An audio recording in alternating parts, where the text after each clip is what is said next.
What does affinity actually mean in Monster Hunter Wilds? And how does positive and negative affinity work? Affinity is one of the most important stats to understand when putting together a build. And with a few thousand hours of Monster Hunter under my belt, let me break down for you how it works.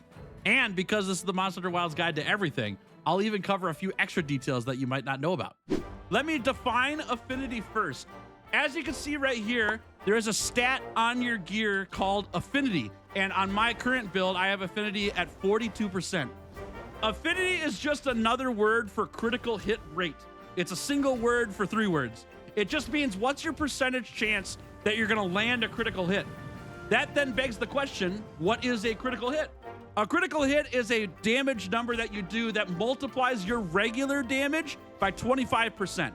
So for example, if you're playing the Greatsword and your auto attack normally does 100 raw damage to a monster, if you score a critical, you're gonna do 125 damage instead. It adds a percent, right? Now, what does that mean with affinity itself? Affinity is not going to increase the damage that a critical hit does. It increases the odds that you're going to land a critical hit by that percent. So for example, if you have an affinity stat of 0%, every auto attack that you do is going to do a standard auto attack damage amount. You will not have a chance to critical hit or to use your affinity. If you have a 10% affinity on your gear, then that means that 10% of the attacks that you do, or you have a 10% chance to land a critical hit, which will then deal 25% extra damage for that hit whenever you attack, yeah? So, what can we do with affinity? Well, firstly, the more affinity that you have on your build, usually the better. You usually want to try to have higher affinity numbers so that you have a higher chance of scoring critical hits or using your affinity to then deal 25% bonus damage. And on the flip side, if you get all the way to 100% affinity, every single attack will be a critical hit. But any point of affinity over 100%, 101% and upwards, is a waste of affinity. It's a waste of a stat because you can't increase your critical hit rate by more than 100%. It just auto crits when you get to 100%. So you do want to have higher affinity numbers for most weapons, but you don't want to go over 100% because that's a waste of stats.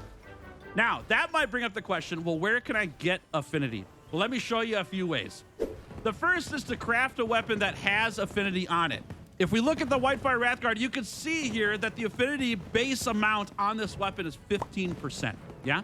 And so this weapon on its own, with no armor upgrades, with no deco slots used, has a 15% chance to land a critical hit. All of the weapons of the weapon tree have varying amounts of affinity. You can see here that this Expedition tree, the Esperanza blade, has a 0% affinity. The Aura tree has 0% affinity. And we can keep going. Here's 5% here on the Chemitrice. Some weapons even have a negative affinity. So let's answer that question real quick. What happens if we have minus affinity?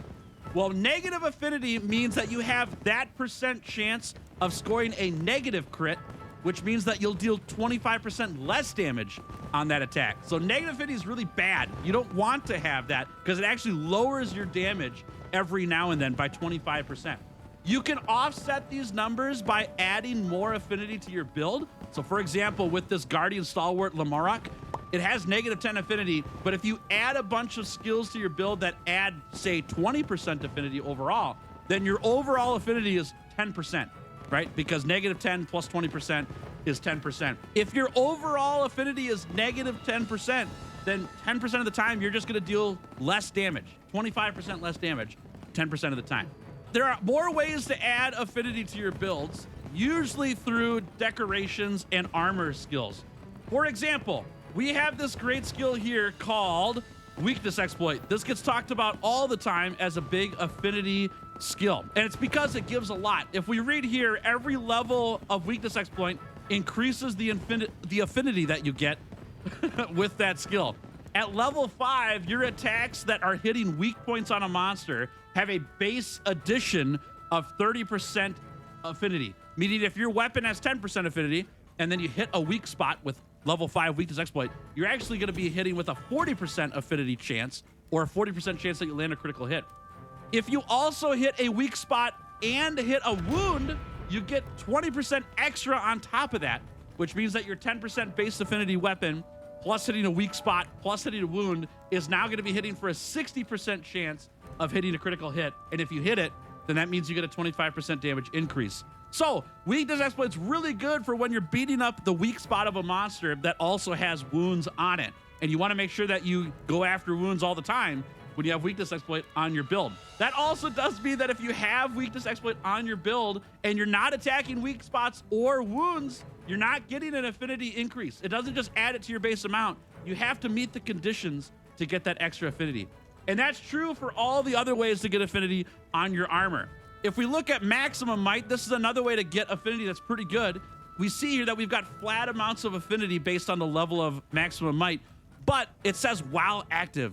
And the active is up here. We have to have a full stamina bar for a set period of time, meaning about a second or so of having full stamina, your next attack is gonna have this flat amount of affinity added to whatever your build has. So usually weapons that don't use stamina, like the greatsword, love to have maximum might because you're almost always at full stamina while you're charging up your sword attack. And when you unleash that sword attack, you will then add a bunch of affinity to your build, thus increasing your chances of landing a critical hit. The last thing I want to say about affinity is, what about the damage to your critical hits? Not just the critical hit rate. There's a great skill called critical boost, which you can find on weapon skills that increase the damage that you deal on a critical hit. So when your affinity actually triggers a critical hit, you can add critical boost to your build to increase the damage that that critical hit does. At level 1, you're going to be hitting for 28% extra damage instead of the base 25%. And at level 5, it increases all the way to 40% extra damage on critical hits. So to tie all of this up together, to have a really fantastic, awesome, huge damage hitting move, and this is all weapon dependent and build dependent, if you can get to exactly 100% affinity on your build and have critical boost 5, that means that all of your attacks are going to critical hit guaranteed, and they'll all be increased by 40% base damage of whatever you would normally do for that attack.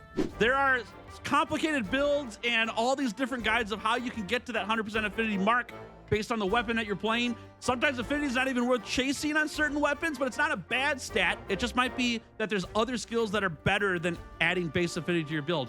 And then for other weapons, it's actually the opposite, where you actually want to chase affinity. That's a more complicated subject for things that are about specific builds themselves. But I hope that this has been helpful for you to understand what affinity means and what it does for your builds.